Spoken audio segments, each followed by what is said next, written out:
What up, y'all? We back. We live. Episode 88, actually, of Sucio Sports. I thought it was 87 because in my notes that I made, I forgot that last week was 87. So we back. We live. Appreciate y'all for tuning in, joining in with us, and everything else.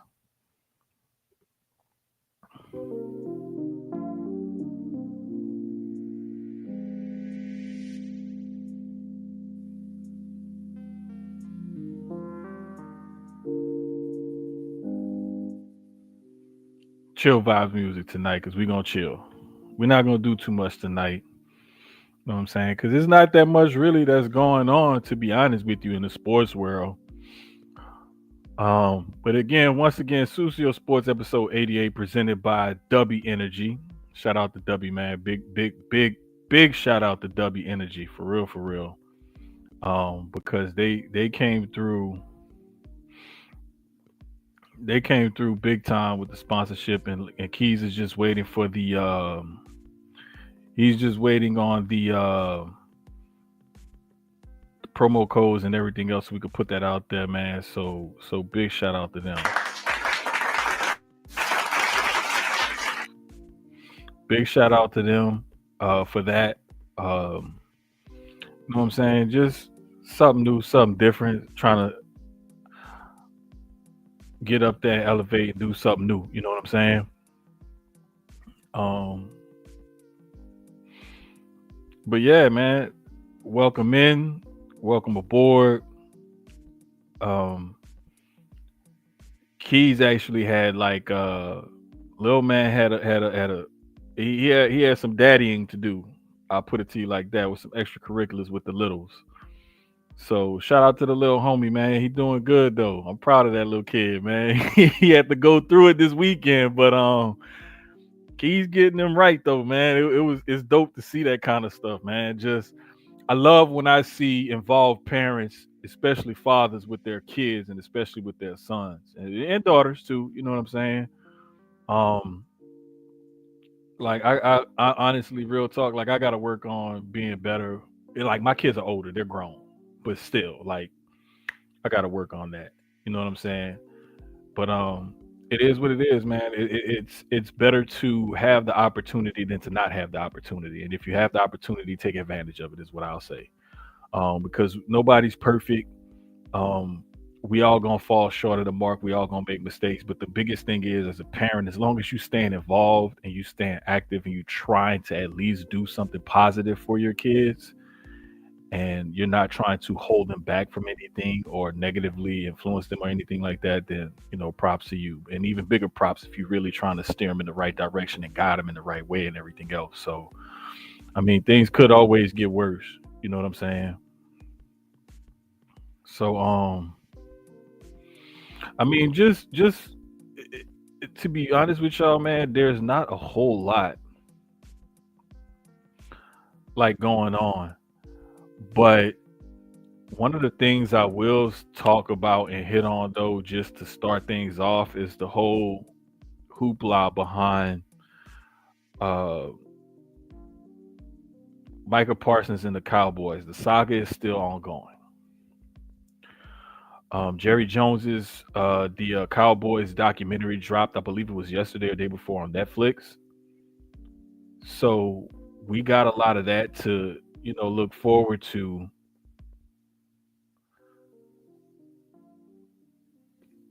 over the next few days or so, right?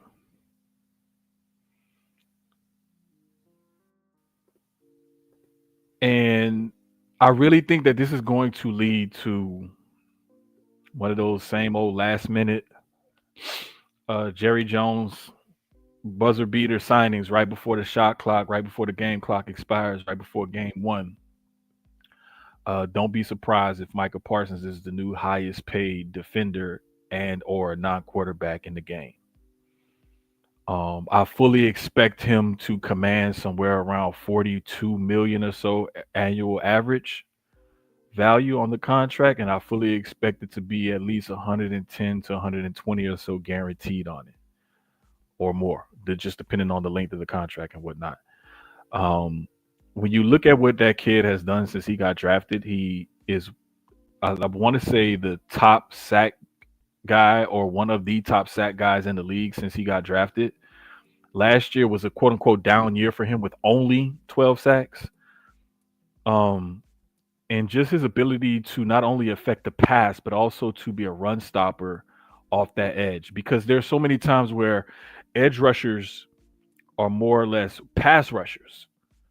And when you're an edge defender or edge rusher, you're also supposed to be responsible for helping stop the run. And not only does he do both well, but he's also athletic enough to drop back in coverage, cover a tight end, catch a running back coming out of the backfield or what have you. Play a zone if he drops into a zone and things like that. He's more effective as a pass rusher, run stopper. However, he can do those other things that are required of an edge, quote unquote, rusher, an edge player. Um, so all the trade talk and all the posturing and the trade requests, teams looking into it, acting about what are they going to do, what they're going to trade. People took the quote from the Patriots GM as they're possibly going to trade for him and stuff like that. And it's like, okay, cool, all of that is great and it's fun to talk about, but let's just be honest with each other. What's best for the Cowboys is to re-sign Micah Parsons. What's best for Micah Parsons is to stay in Dallas. And if you really want to get into it, I was listening to, I believe, a national broadcast this morning, and they were talking about Micah Parsons has 52, I believe, 52 and a half sacks since he got drafted, right? He has more than double the combined next two or three uh, Cowboys players since he's been drafted. DeMarcus Ware is, of course, no longer with the team. I can't remember the other two guys, but he has more than double of their total, the next two or three guys. So simply put, they're not going to go very far and or win or do anything of any significance if they do not have Mike Parsons on their team.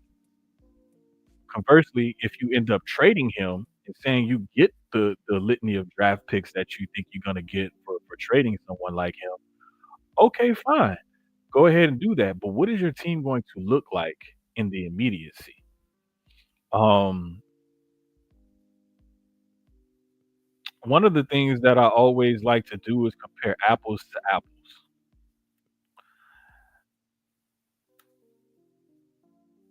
And one of the things that I remember seeing this happen was,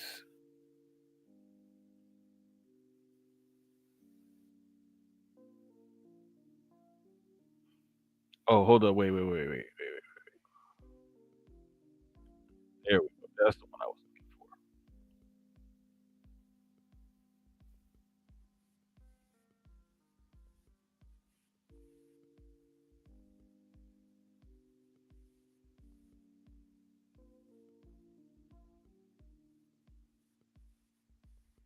Okay, so it was the Khalil Mack trade is the one that I was looking for.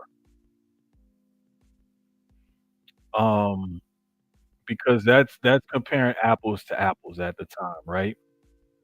Um, at that time, Mack was what, 27, 26, 27, something like that? Yeah, 26, 27. This was in 2018. So this was 7 years ago. The Bears gave up first round picks in 2019 and 2020. Gave up a sixth rounder in 2019 and a 2020 third round pick. The Raiders sent Mack a 2020 second round pick and a conditional fifth round pick in 2020. That pick later became a seventh rounder. The Bears also were responsible for giving Khalil Mack, at that point in time, 7 years ago, a record-setting six-year, $141 million extension. So not only do you have to trade for the player, but you also have to pay the player, pay said player, right? Um, so at that time, that 6-year 141 was a record setter. If you look at it now, roughly the same compensation package or what have you, somebody's looking to give up 2, maybe 3 first round picks, at least 2 first rounders and a second rounder, something like that, plus a record-setting contract to take on, Micah Parsons and to get him on your team. Now, there's teams that have the cap space in order to do so, and in order to make this, make this happen. But one thing that I do always warn people about is, okay, just because you can make it happen doesn't mean you should. That's number 1. You have to look at what you're giving up as far as draft pick compensation is concerned, as well as what is it gonna do to your salary cap moving forward. Meaning, if you're a team like, for example, like the Patriots that was rumored or mentioned or what have you, um, the Patriots have about almost 60 million in effective cap space right as of right now. I just looked at it, just checked it, just pulled it up. They have their franchise quarterback on his rookie deal. Drake May is going to be under that deal for at least the next 3 years plus the fifth year option. So 4 years at a relatively affordable price because that fifth year option is going to be in the 20, maybe $30 million range or so by then, right? Okay, cool. So now we're looking at what other players do you think you can sign or bring in to help fill in other areas or holes on that team that that that cap space is going to be taken up by Micah Parsons' extension, right? And look at how far in the future that extension is going to go. So, and then you look at, okay, where do we expect to fall as far as our draft picks and how high of a draft pick might we be giving up? Do we expect to make the playoffs if we make this move, right? So if you expect to make the playoffs, you're going to be picking anywhere from 21 to 30 or so, depending on how far you get in the playoffs, right? So if you expect to make the playoffs, if you make this move, you're looking at your division, your team, your roster, and everything else. Does that put you in a position to where you can say, "Hey, yeah, I'll give up these draft picks. I'll give up this contract and everything. I'll work my salary cap in order to make this signing happen." Right? That's basically what you're looking at. Okay, cool. Yeah, let's go for it. Let's make it happen. But if that if that compensation is going to like put you at a disadvantage salary cap wise and or draft pick wise, where you're not in a position to where you can afford to give up those draft picks because you don't think that that move is going to set you over the top and put you as one of the top contenders, well, then you may not want to make that move. So it's a cat and mouse game, and one of the other teams sneakily, I don't think that they'll do it. One of the teams that has a ton of cap space that is a top contender, or a couple of them, I'll say, the Lions and the 49ers. Lions have about 47, 48 million in cap space. 49ers have about 46, 47 in cap space. The main reason why I said the Patriots is because they have like 59, 60 million in cap space. That's a team that has a ton of cap space who's teeter-tottering on whether or not they can make a move in that division. The Bills are like the class of that division. You got the Dolphins who are still pretty decent. The Jets who are trying to make a move, and of course you have the Patriots themselves. So when you look at that division, you look at taking aim at the top dog in that division. Does this move make us better than the Bills? Does it make us better than the Dolphins? Does it make us better than the Jets? Because y'all all are running about neck and neck as of right now, just in my opinion. Does this move elevate us above the other teams that we're contending with? Does this move elevate us above the top dog, the supposed projected winner of our division? Does it put us on equal par or better than them? Can we compete with them if we make this move? Salary cap wise, draft pick wise, and everything else moving forward. Like you have to look at everything, all encompassing. You can't just look at let's go get this person, let's go do this, let's go do that. You have to look at other factors. Now, his salary this year makes it a lot more palatable to bring him in and bring him aboard. However, that salary moving forward, Once that extension kicks in, that's what's gonna make it a little bit more challenging. Just a little bit more challenging. Trying to pull up his contract details right now. Okay, so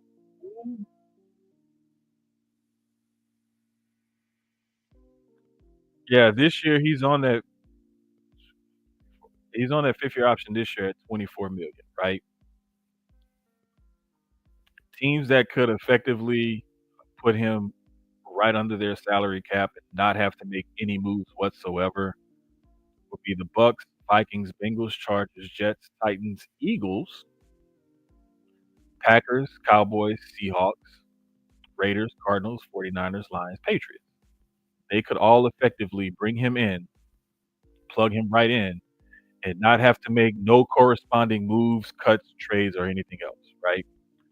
Uh, Interestingly enough, you look at a team like the Eagles, who just won the Super Bowl last year, and you would think that that team wouldn't have as much cap space, or like the Packers, another playoff team from last year who's looking to contend this year.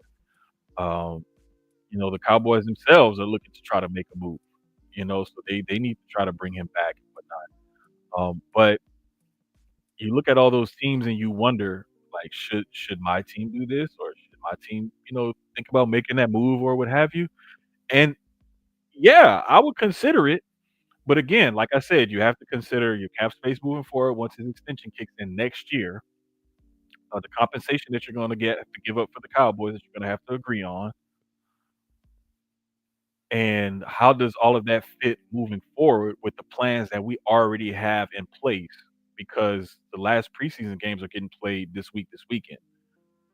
We'll get into that in a little bit, but that's where you're going to have to like flesh all of that out. Do I see it happening? Probably not. The most likely scenario is that he's going to re-sign with the Cowboys because they basically need each other. And I'll put it to you like this: the Cowboys know that that defense is a hell of a lot worse without Micah Parsons. They have to know and admit that. Micah Parsons also knows his profile is raised by playing in Dallas, playing under Jerry Jones, the star, the marketing and everything, America's team, the whole 9 yards, right? Micah has a business mindset because he's already started a podcast, media appearances, and other things like that. He's trying to do other things outside of football and in the media and whatnot to help him build his profile. So that's one of those things that I feel like they know they both need each other. They both just have to come to an agreement. And basically, they're playing a big game of chicken right now where I know I need you, you know you need me. You let the price the Cowboys let the price get way up because they should have re-signed him last year, year before last. They should have come to that agreement, saw this coming, and put it away when it was around 30, 35, or so million. They let it get up to 40 million or more, and now they've just cost themselves money by dragging this out. And I'm sorry, but to me, my opinion, this is just me speaking. Everybody has their different feelings about things. Pass rushers, pass protectors, cover guys, guys that can go and get the ball as far as wide receivers or tight ends or whatever you want to call them, quarterbacks. Those are the five most important positions on a football field, on a team. You need a franchise quarterback. You need a guy that you can count on to go and make that catch or bust that defense or whatever. You need the guy that's going to protect that quarterback. And as far as on the defensive side of the field is concerned, you need that guy who can go after that quarterback and put pressure on that quarterback and or stop the run. And you also need a guy who can shut down his half and or third of whatever fourth of the field. Those are the five most important people in football. And if you look at the top paid salaries in football, quarterbacks, edge rushers,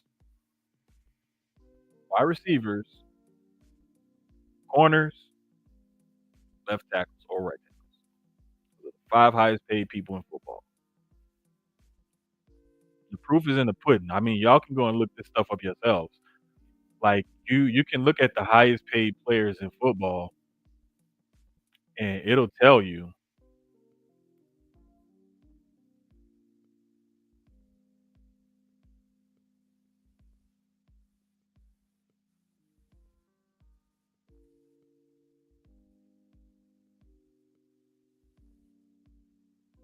Matter of fact, I'm about to pull it up for y'all right quick. I love these websites, man.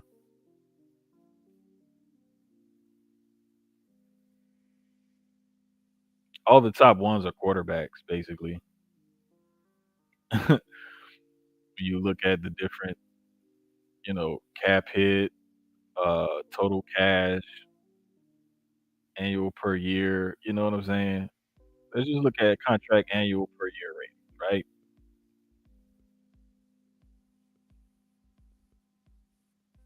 All the top guys are quarterbacks until we get down to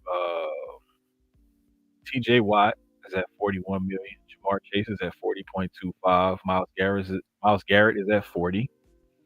Daniil Hunter is at 35.6. Max Crosby is at 35.5. Again, Nick Bosa, C.D. Lamb, DK Metcalf, Garrett Wilson, AJ Brown, Chris Jones, another defensive lineman out there. Uh, Sauce Gardner, Amon-Ra St. Brown, Brandon Ayuk, Tyreek Hill, Derek Stingley. You see, like all the people who have the highest annual per year average. Rashawn Slater coming in for the big man, 28.5 million. So as you look at that list, like it's dominated by quarterbacks, of course, and then you see a few wide receivers, a couple corners sprinkled out, a lot of edge rushers. And then you see one of the big uglies, as they call him, or one of the offensive linemen coming in, Rashawn Slater at 28.5. Tristan Wirfs coming in at 28.12. Penei Sewell coming in at 28. Trent Williams, 27.5.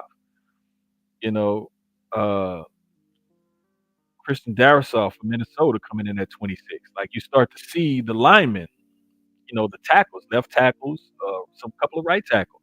You start to see them come in on that list. So, like I said, the proof is in the pudding, man. I'm not lying when I tell y'all this. Quarterbacks, wide receivers, edge rushers, corners, offensive linemen, preferably tackles. Five most important, five highest paid positions when it comes to football. So you see how important these guys are to their teams.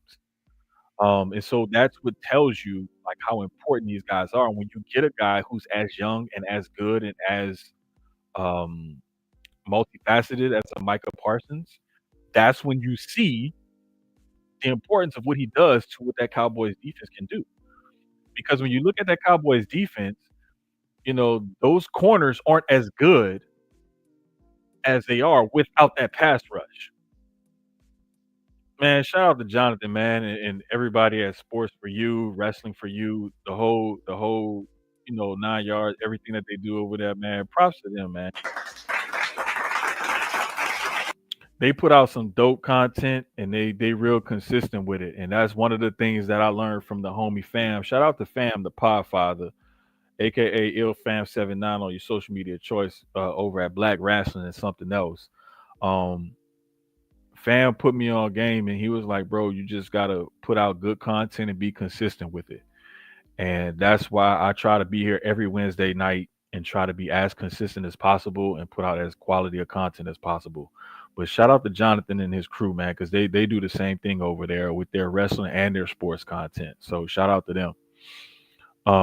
And if you caught me last night on Gresh Unleashed, we got a thing at Gresh Unleashed where you got to work 120 something days to get PTO time. And Gresh finally got his PTO that kicked in. So he took a day off and he left me to run the ship. And I made sure we went live.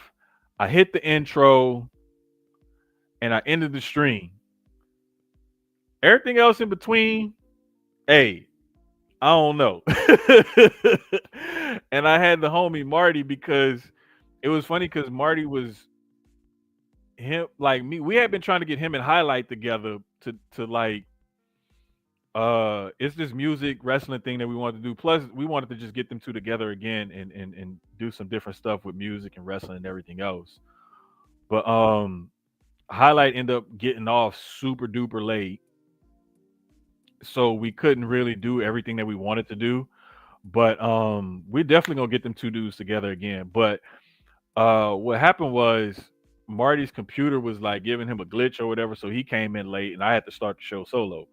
But anyway, we definitely want to get the music connection with Highlight and Marty back together again. Because if you don't know, Highlight is the voice of the theme on Gresh Unleashed, and if you haven't paid attention, Highlight is a musical artist himself, very very talented brother. And Marty is a Grammy winning, award winning writer who's worked with a lot of your favorites and a lot of your favorites. So it was just one of the things where we were talking earlier about some other shit, and I forgot that Gresh wasn't gonna be there, and then it was just like, "Hey, bro, you want to come on the show?" And so it just it literally popped up out of nowhere. I was in the middle of a crazy day at work, and it I don't know. Anyway, it happened. There it is. I ran the ship last night, and we didn't hit ground. We didn't like crash the ship. We didn't sink the ship. The ship actually made it back to shore. It was funny because Gresh was like he was like tuning in, and he didn't realize I did the intro. He's like, "Oh, don't worry about it, bro. I'll put it in later." And he was like, "Hey, I didn't realize you did the intro." He was like, "Hey, you did good. You did good." I was like, "Oh shit, I thought I did it," but I don't know, man. Anyway, but nah, we had a good time as usual talking wrestling last night. Did a little preview and everything. So we in for a good weekend of wrestling. AEW has Forbidden Door coming up on Sunday. We talked about that. Um, I want to say NXT has Heat Wave. We wanted to get into TNA Emergence and everything, and I was kind of prepared for that, but then Highlight didn't show up, and I was just like, all right, we'll talk about it another time because we still got Bound for Glory that's coming up. That's going to be TNA's one of their bigger shows. So I can't wait to get into that because I've been trying to pay more attention to TNA and branch out and pay more attention to not only well, I've been paying a little bit more attention to AAA a few years ago, especially after the Penta Viano 4 main event like 4 years ago when Penta took Viano for his mask and that infamous picture popped up. Um, CMLL is now working with AEW, and AAA has been bought out by WWE as an entity of theirs. So the two biggest companies in Mexico now have affiliations with two of the biggest companies in the United States. Um, New Japan still has an affiliation with AEW, where New Japan still has some loose affiliation with WWE as well. So the wrestling business is in a good spot right now. Everybody's, booming. Everybody's doing very well. And so I'm happy about just the wrestling business being in a good spot. But if you want to hear more wrestling talk from me, you have to tune in on Tuesdays on at Gresh Unleashed. You can catch us on Twitter, Instagram, all the different socials and whatnot. Shit, you might see me pop up on somebody else's wrestling podcast or something like that. I don't know if time permits and I'm not dead tired from. Oh wait, hold up. Speaking of tired, I gotta take my medicine because if I don't take my melatonin and stuff, it's gonna be hard for me to sleep. And no, I gotta get up and at it early tomorrow again for work, kind of early, just man. But yeah, but nah, man, like I just think this whole situation with these contracts in the NFL sometimes are made a lot more difficult than what they need to be because the team is wanting to pay the player as little as they can pay him, and the player is trying to get as much as he can get because NFL contracts aren't fully guaranteed. They're only guaranteed up to a certain portion or predetermined portion at the signing, where you'll get a signing bonus for actually just signing your name on the contract, and then they transfer you over the money. And then there's the part that's guaranteed, against injury or what have you, part of the contract. And another thing is I always tell people look at these contracts and find out where that guaranteed money falls on that deal, where those big cap hits fall if that player gets cut or whatever. That way you'll actually know when that team can probably cut and or trade or get rid of that player, or also when that player might have a contract dispute, but they're not liking the way the contract is because there's very little to no money guarantee left on the deal, and so they're upset. They want to renegotiate. So there's stuff like that that you got to look at and pay attention to. Um,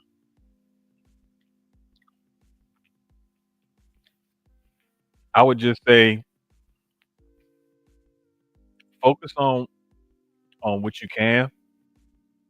Don't worry about what you can't, and then you'll just have to like pay attention to it and kind of know what's going on, where's it coming from, so on and so forth. Because a lot of the stuff that the media will do is the media will do a lot of posturing, the player and the team will do a lot of posturing, and it'll get people antsy about things. And it's a lot of the times it's not even worth all of that.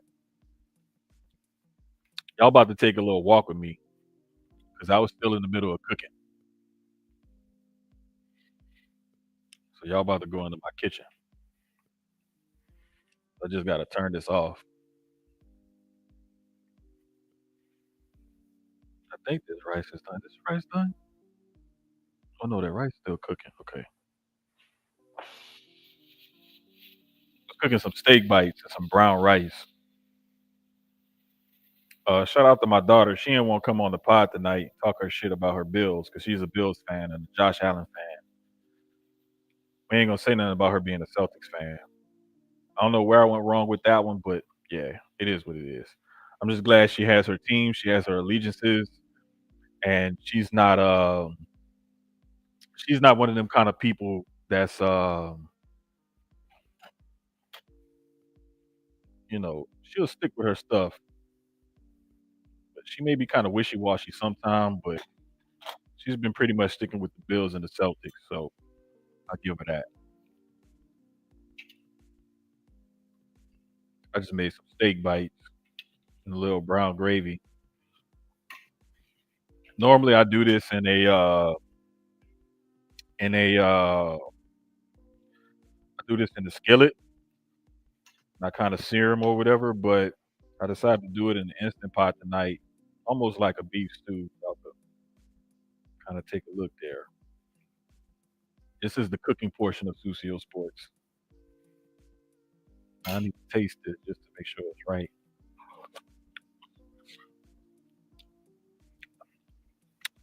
Oh, dear Jesus. Good Lord. Yeah, your boy done did it again. Hot damn. That shit is good.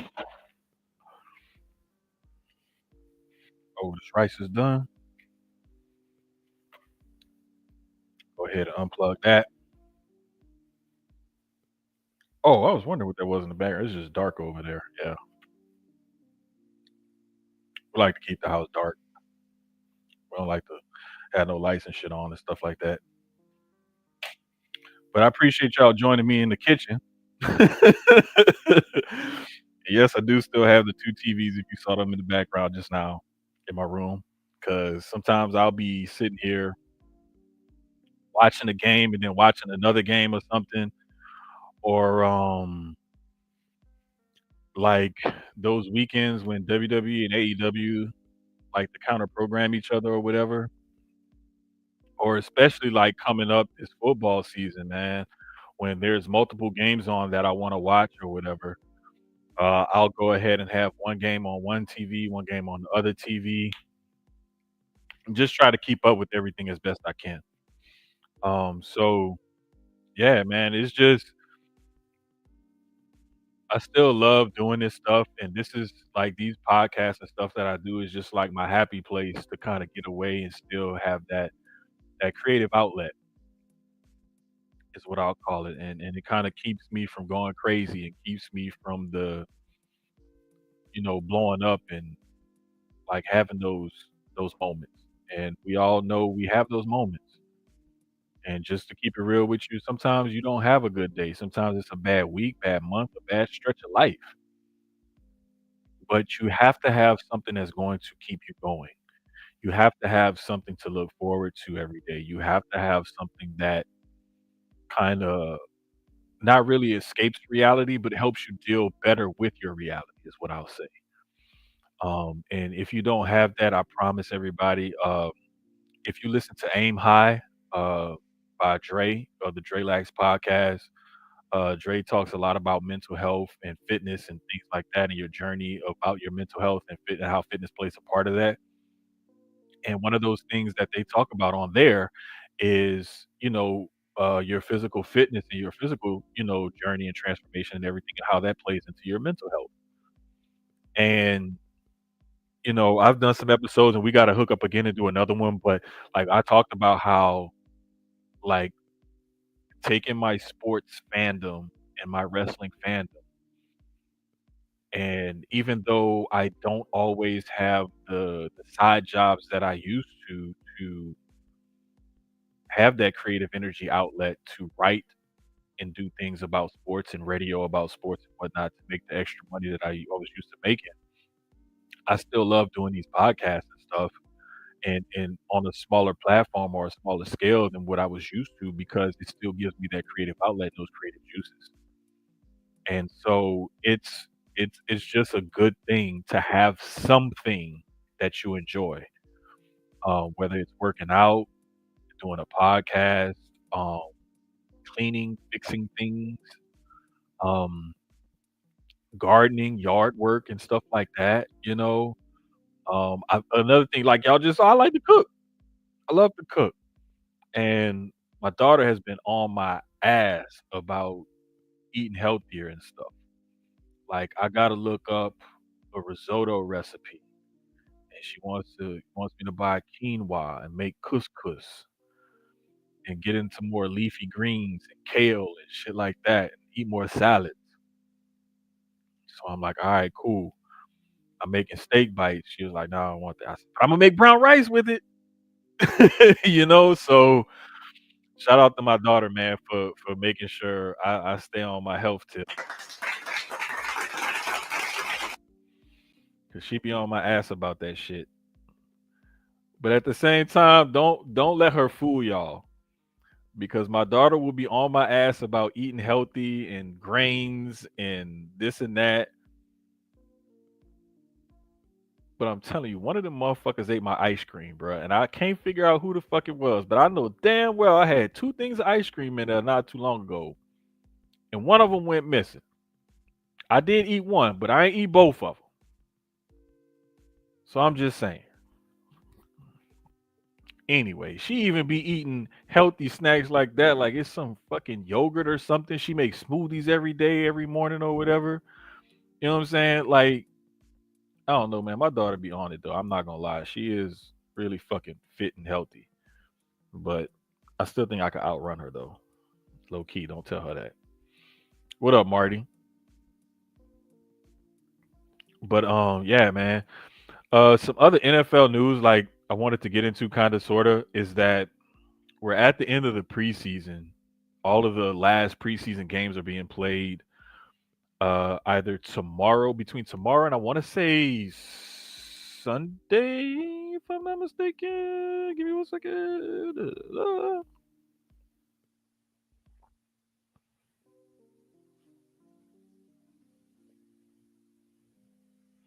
Saturday. Saturday. Between tomorrow and Saturday is when they'll all be over with. I believe the last game is the Raiders and Cardinals that starts at 9 o'clock my time, so 10 o'clock Eastern, 8 o'clock Mountain, 7 o'clock Pacific. Raiders Cardinals Saturday night. That's gonna be the last preseason game. So there's different storylines throughout that we may need to pay attention to, like for example, who's going to start at quarterback for the Browns, which is most likely going to. I don't want to say they announced Joe Flacco. The Colts announced I'm sorry, Daniel Jones is going to be their starter. Um, just other little things that you may want to pay attention to, like injuries. Different teams who have different injuries to starting players. Um, Another thing is some veterans that may get cut unexpectedly because the team feels as though they can go with a younger player that they either just signed, drafted recently, what have you. that can give them the same production, but they can save some money under the cap by getting rid of said veteran player. I gotta trim down my mustache, man, because sometimes mustache hairs like go crazy and it'll tickle my nose, and I be like doing like this, and it's nothing to do with my nose. It's really my mustache hair. So beard gang, if you got a nice full luscious beard like I have, even though I trimmed it down some, y'all know what I'm talking about. But anyway, man, other things that I like to look at, like I've been saying before during preseason, is offensive line chemistry. Is and how offensive line players gel with one another, and how they fit with one another and whatnot. Um,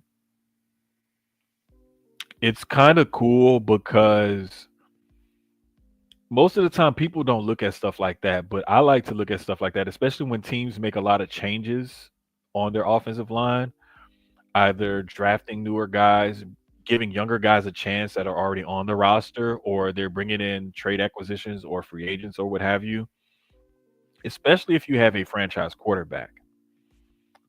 So teams like the Bears, for example, um, teams like the Giants, who are still trying to figure out, they bought in two vets, one to supposedly be the starter, one to supposedly be the backup, and then they drafted a guy in the first round that they traded up to get in the first round. So to look at that, um, the Jets, what they brought in Justin Fields to see how he may turn out at quarterback. The Cowboys have Dak Prescott signed to one of the biggest deals. He's the highest paid player, annual per year value. I want to say, let me go back to that. Gosh dang it. Hold up. Well, Dak is one of the highest paid players in the league, if not the highest paid player in the league. The Bears with Caleb Williams, they made a lot of wholesale changes on their offensive line, and I want to see exactly how he's going to play now that they've added other weapons and they've given him more help on that offensive line, and they brought in Ben Johnson as a coach. Rookie season be damned. It's time to show up and show out. You're the number one overall pick. You had all this hoopla behind you and everything else. It's time for you to show up and show out. Put up or shut up. Um, of course, the Chiefs are always going to be something to look at because of Patrick Mahomes. Um, the Broncos. I'm really gonna be digging into seeing what the Broncos do this year because this will be the second year with Bo Nix, with Sean Payton. That defense is nasty, and so I want to see what that team's gonna do. The Saints are just. I was texting my cousin and one of my homeboys. I said, "Hey, bro, we in for a long season." Cuz text me back like, "Yeah, bro, I'm about to pour another drink." And my homeboy texts me back, "Yeah, I know. Don't remind me." I was like, "Hey, bro, we may start scouting." And I was going back and forth online with oh crap, I can't remember the name of their podcast. Give me a second, man. I'm trying to think of the name of their podcast, but I can't remember it off the top of my head. But like, nah, they do a Saints podcast, and I was going back and forth with them, and I was like, "Bro," I said, "I think we might start scouting for the draft in like October." Hey man, shit was funny though, bro, because it's like if you can't, you gotta laugh at it. You gotta laugh at it. Anyway, man, the Texans was another team, and not just because I'm in Houston, but you got CJ Stroud, who's proven himself his first couple of years, and he had decent line play. Oh, not really decent, but it was alright. But they made a lot of changes without a lot of proven talent on that offensive line outside of Tyrus Thomas. Titus Howard, I'm sorry. I be having brain farts. My bad. I'm old. Forgive me. But outside of Titus Howard, where was your proven talent? And I mean, he was pretty decent, but I mean, he's not like this all pro level of talent or whatever, especially not last year. But I want to see what they're going to look like, you know, protecting CJ Stroud and all the extra weapons that they got him and how nasty that defense is. That offensive line is the weakest point on that team. And so to see how they're going to stand out is going to be interesting. The Lions have a great offensive line, really good. So Jared Goff in that run game, they should be fine. The Ravens, again, they should be fine. The Commanders, they're looking okay on and everything, and we just got to see what Jay Daniels is going to do in his follow up season. The Colts are always interesting because Anthony Richardson has a world of potential, but he hasn't fulfilled it yet, or he's shown certain flashes here and there, but he hasn't put it all together. That's why Daniel Jones is the starter. And you look at the Bengals, who made Jamar Chase the highest paid wide receiver in the league, and made T. Higgins one of the highest paid wide receivers in the league.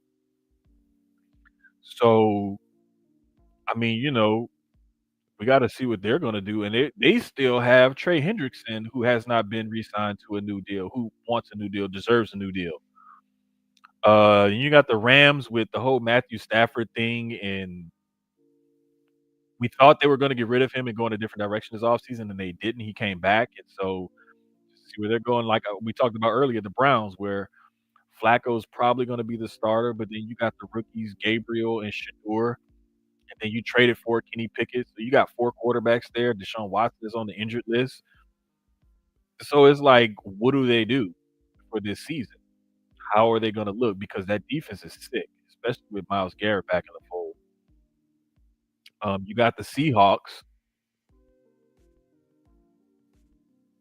Don't think they're going. I really don't see too much coming from the Seahawks, to be perfectly honest with you. Um,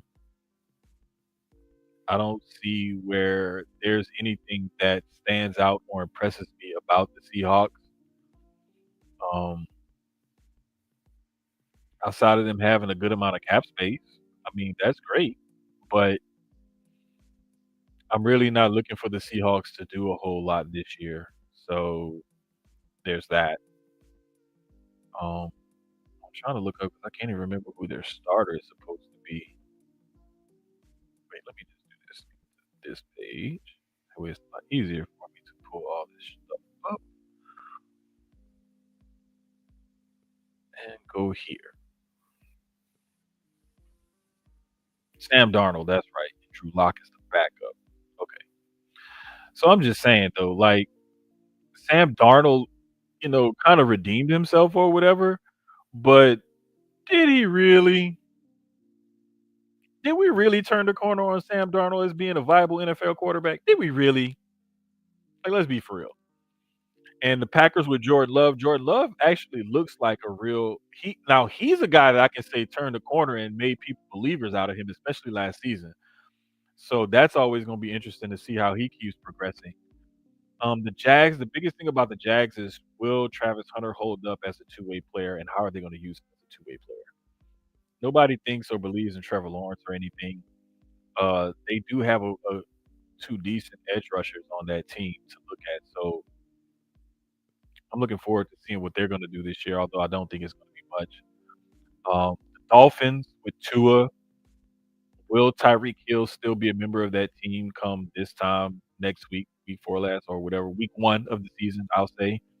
Who knows? It's still up in the air. The Bills, again, one of those teams that's always a threat in the AFC. The Buccaneers might actually win the South off of default because the Saints are bad. Michael Penix Jr. is in his first full year as a starter, and he's only in his second year in the league. And you got the Panthers, who have Bryce Young coming back at quarterback in his third year, and they don't look too hot. So the Buccaneers might win that division off default. Then you got the Chargers. I think that everybody else in the AFC West is playing for second place because it's Kansas City's to win. So it's the Chargers, the Broncos, and the Raiders. Who's going to come out in second place? The 49ers, they look to be the class of the West because you have the Seahawks and the Cardinals and the Rams. All teams are in flux. The 49ers are the one with the franchise quarterback who's proven that he can do things, even though Arizona has Kyler Murray, but it's like he hasn't proven that he can win and be at that playoff level yet. Again, going back to the Raiders in the West, can they overtake the Chargers and the Broncos to be, runner up to the Chiefs? And then the Cardinals again. Can they overtake, you know, uh, the Seahawks and the Rams to be runner up to supposedly the 49ers in the West? So that's basically what we're looking at when we look at the NFL preview for this coming season. Roster cuts are going to be due up after these games are done. Um, I want to say, hold up, let me pull up that timeline real quick.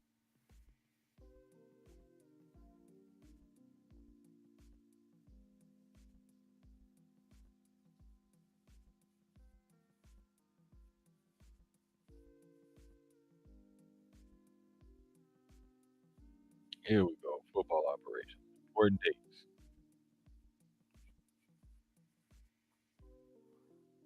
August 26th is the date. Hold up, homie. I gotta call you back, big dog. August 26th. So that is next Tuesday. So next Tuesday is when teams by 4 p.m. Eastern time have to get down to their 53 man roster, right? So that's what we're looking at for next week. Next week's show is pretty much going to be a preview of.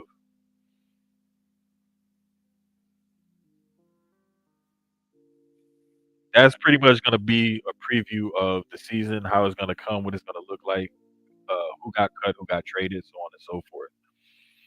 Um, I just couldn't remember that date and when it coincided with the end of the preseason this coming Saturday. I knew it was a few days after. I just couldn't remember exactly when. But that's basically what's going on. Um, I don't know how it's going to look. I don't think that they're going to get too many surprises, but you just never know. To be perfectly honest with you, um, so it's going to be interesting to look at, man. As far as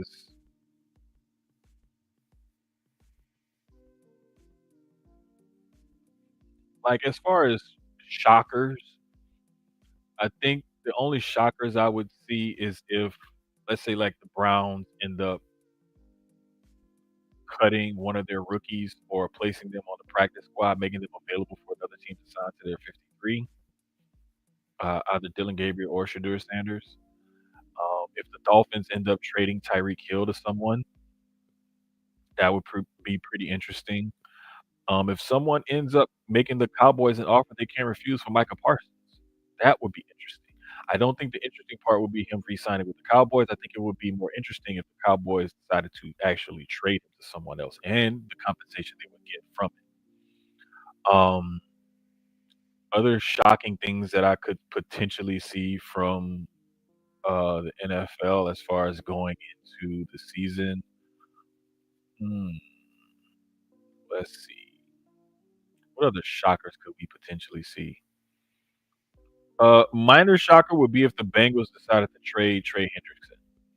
I think that's really more on the table than Micah Parsons leaving Dallas, simply because the Bengals just paid Joe Burrow a couple years ago, and then they just paid T. Higgins and Jamar Chase this past offseason. So their salary cap moving forward is screwed. Um, even though it says they have the flexibility this year, but it's the following years where those extensions kick in is where they don't have that kind of flexibility. Um, I don't know, man. I don't see very many other shockers as far as roster moves, cuts, or anything like that. That would just be like, whoa, it blew me out of the water. Simply because veterans and some decent high salary players tend to get cut every year, and people are tend to be shocked about it. But it's like, were they productive enough to keep them on board, and especially at the salary that they were commanding? Probably not. So that's why they got cut. You can hold on to it with your emotions all you want, but I'm sorry, doing this media stuff and everything for a while, it's got to be kind of jaded to all of that. Like, I can still be a fan of the team and want to love and support that team and want that team to do well, but at the same time, I'm going to be realistic about their chances. moves that they make, so on and so forth. So a lot of the times, people talk to me about stuff, and I like take a different point of view, or I may view things differently simply because I'm like, nah, I don't think that's gonna go like that. But anyway, that's the NFL, and like I said, we'll get in more into all of that kind of stuff um, next week after the roster cuts have been made. NBA news this week: John Wall decided to retire, which I thought he should have done a long time ago. He had to keep collecting checks though. Pacers signed Rick Carlisle to a multi-year extension. Celtics sale was finalized, and one of the things, um, Euro 25 has a lot of like top basketball stars in it. Uh, the Joker was seen doing like a reverse double pump dunk. I've never seen Joker do that or look that good. Giannis, of course, is being Giannis for Greece. Luca looked really good. Like we saw I think it was Men's Fitness cover or whatever the magazine cover he did, but Luca looks. You can see why the Lakers are moving in that direction, saying this is more Luca's team than LeBron's team moving forward. Franz Wagner for the Magic, adding Desmond Bain and whatnot. Hey man, the Magic might be something this year. Alperen Şengün for the Rockets. Some people have called him Baby Joker because he has a lot of the same traits and characteristics that Joker has. He's just not like able to play at that high of a level just yet. He may get there, I don't know, but he has a lot of the characteristics to be a more all-around player as far as a playmaker and everything is concerned. The one thing that Alperen needs to work on is his defense, though. Porzingis. Um, Porzingis had all the talent in the world. He just never fulfilled his potential, and injuries derailed his career. Laurie Marketing is showing why the Jazz decided to keep him and build around him instead of trading him and getting assets and building around those assets. But yeah, some of these other guys is just like, whatever, you know. But it's always good to see like the Euro basket, that tournament, because a lot of the times a lot of the top NBA players play in that because they have a lot of pride in their country and stuff. So props to them, shout out to them. As far as Major League Baseball is concerned, update y'all on the standings again. The Blue Jays now have a 4.5 game lead over the Yankees and a 5.5 game lead over the Red Sox in the AL East. They're actually looking pretty solid, pretty solid. They actually have a 99.6% chance of making the playoffs. The Yankees have a 96.5% chance of making the playoffs, and the Red Sox dropped down to 73.8. The Tigers are still blowing everybody away in the AL Central with a 9.5 game lead over the Royals. They got a 99.9% chance of making the playoffs as of right now. The Astros, despite all of their shortcomings and all of the injuries and everything else, still have a game and a half lead over the Mariners. They're 4-6 in their last 10 and lost their last 4, and they still have a game and a half lead over the Mariners. Why? Because the Mariners are 3-7 in their last 10 and have lost their last 5. The Mariners actually have a higher chance of making the playoffs than the Astros do by 0.6%. The Astros are at 86.6, Mariners are 87.2. Keeping an eye on them two is going to be real interesting because whoever is in second place is a little bit further behind the wild card teams in the American League. Moving on to the NL, the Phillies have a 6.5 game lead over the Mets. In the East, the Brewers have a 6 game lead over the Cubs in the Central. And that crazy NL West is still close, with the Dodgers only having a 2 game lead over the Padres. With both teams having the Dodgers having a 99.7 and the Padres have a 96.3% chance of making the playoffs. So there you have it. It's just gonna be interesting to keep an eye on things throughout baseball because teams are starting to kind of level off and kind of find their way right now. It's been after the trade, almost a month or 3 weeks after the trade deadline officially, and we're 120 or so games plus into the season, so we're really starting to see what teams truly are.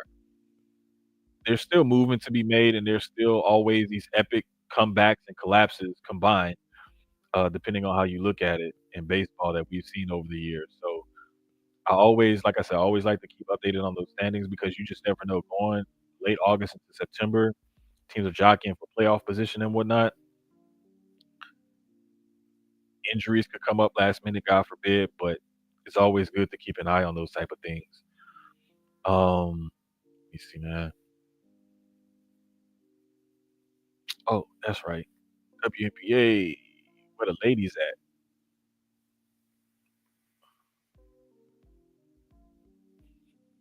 Even with Lafisa Collier being out, they still got a 6.5 game lead over the Liberty and a 6.5 game lead over the Dream. They have a 7 game lead over the Mercury and the Aces. So it's looking pretty. When we look at the conferences, you break it down.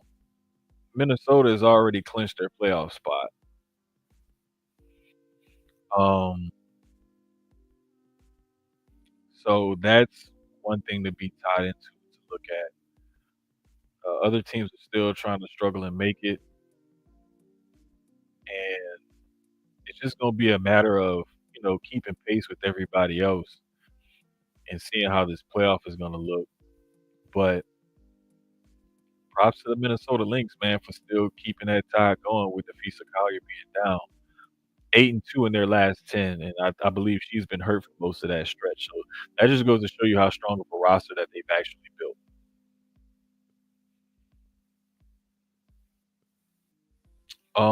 As far as other sports and everything is concerned, it's still a slight bit early to start talking about the Canelo Crawford fight.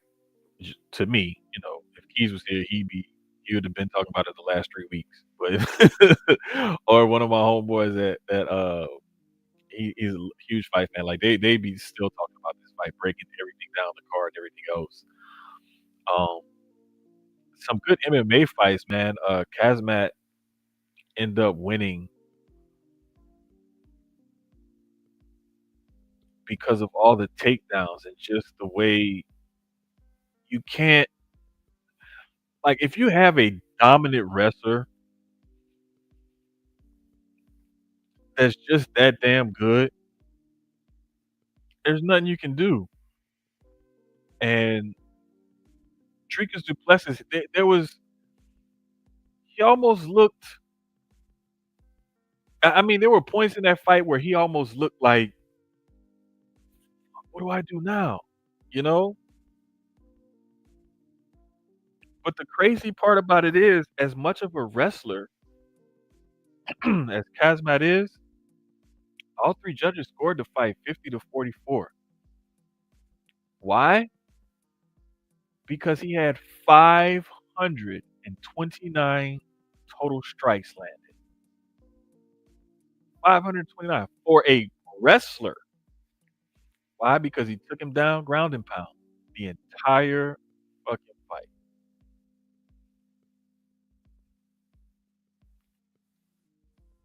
Guess how many Duplessis had? 45. Yes, 45. Kazmat landed over 400 more strikes than his opponent did and took him down. How many times did he take him down? Hold up. Let me see. Where is it?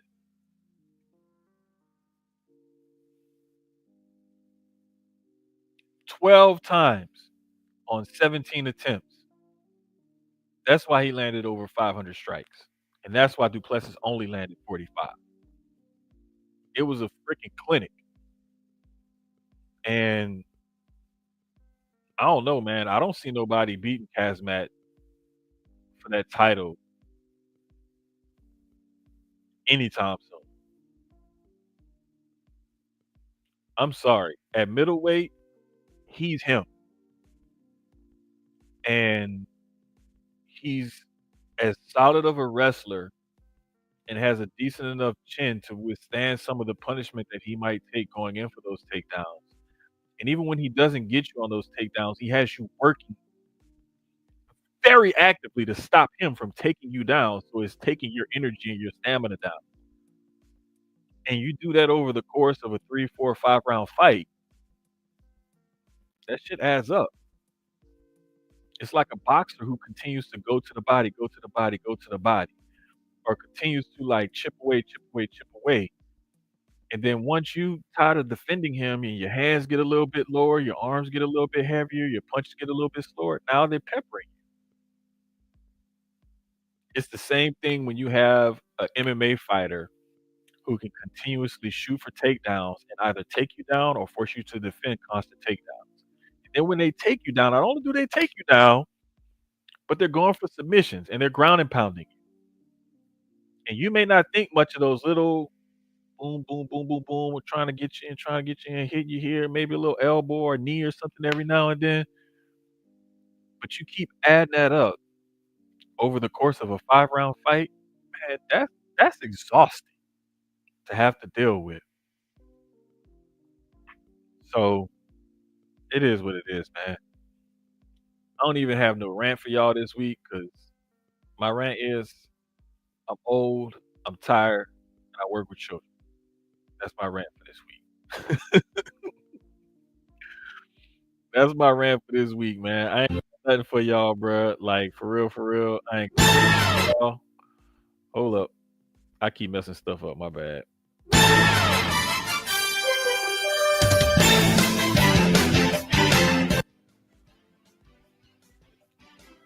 Yeah, we gonna end the show like this here because that's my favorite music. Man, listen. What up, JT? What up, twin? That's my fellow brother of mass destruction. Y'all tap into Marks with Mikes, man, because they do a lot of dope wrestling content as well. And those brothers know their stuff, and they'll give you everything: news and rumors, reviews of shows, previews of shows coming up, and they literally watch everything. Like they watch New Japan, they watch AAA, they watch WWE, AEW, TNA, the Indies. They'll cover it all. So that's another dope wrestling podcast. Y'all need to make sure y'all tune into and follow them on their Twitter, Instagram, and everything else. Marks with Mikes. Um, but for me, for my brother Keyz, shout out to the little homie for his football practice and everything, man. Proud of that kid. Um, for the new sponsor at Dubby Energy, yo. Like, I honestly I gotta get some of their product for to get for work, man, so I could mix it up in my water and everything. Cause they have energy drink. I want to say it's a mix. I don't think they have the actual drinks yet, but I think they just have the mixes. So shout out to them, man. I can't wait to try some of the product and everything. For all 190 something or whatever y'all that tuned in, for everybody who liked, retweeted, commented, whatever it is, appreciate y'all. Love y'all, man. Y'all while we still do what we do. But for me, for my brother Keyz, for everybody else out there, for the whole Susio Sports gang, love y'all. Catch y'all next week. I'm going to eat.